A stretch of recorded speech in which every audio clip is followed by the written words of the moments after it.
I want my daughter and my son to build a great intimate relationship with God. And this is a template that we actually use in all of our relationships. Is, am I able to question how things are? If am I able to question God in my own understanding of Him when scenarios look painful or don't feel just in the moment? Can I question curiously what God's intent is with this?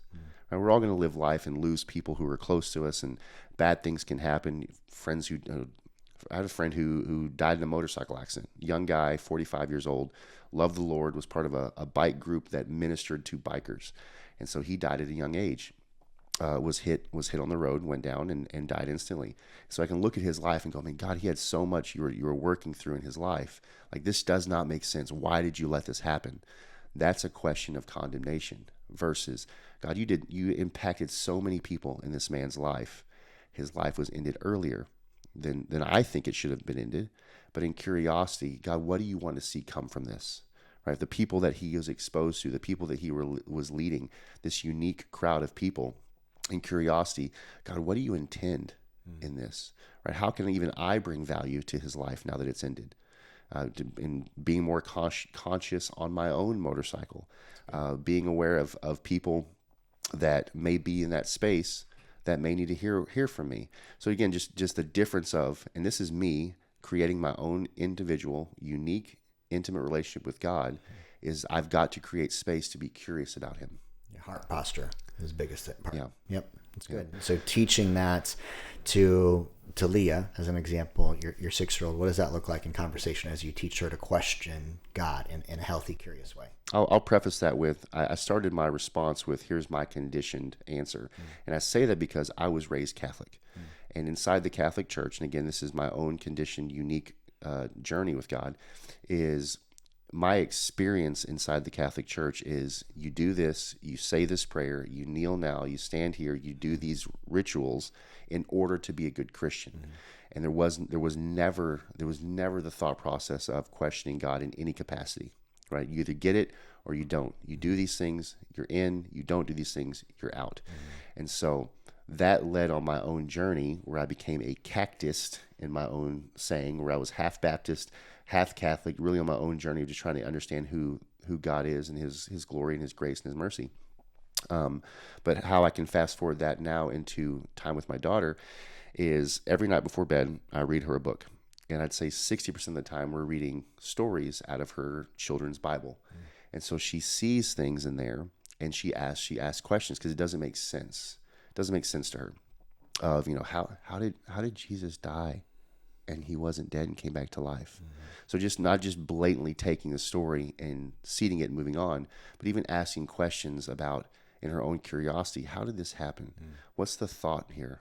What's going on in the unwritten kind of things? And so just being curious about the actions of God, the words of God, versus just taking a story and going, okay, it's got to be this way.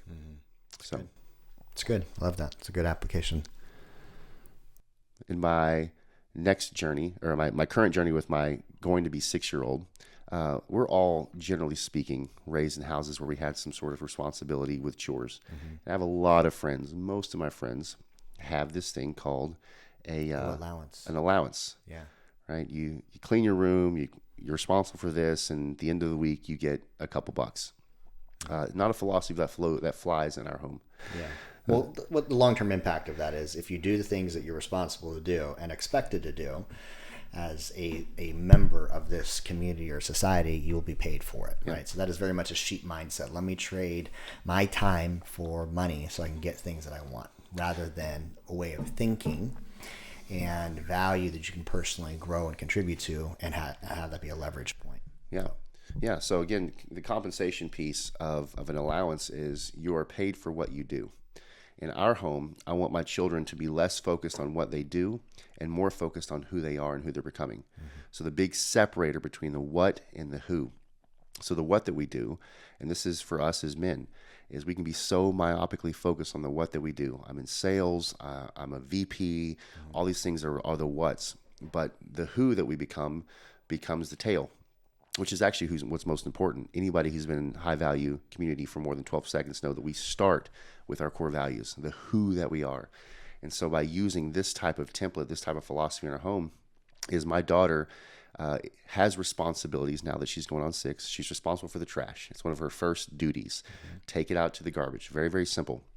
But she's not paid for that. She's not compensated for that. She never will. Neither will Bodie when he grows up. And the responsibility will grow as they age inside of our house, because as being part of my home, my tribe, my family, what value are you bringing? That's good. What are you responsible for?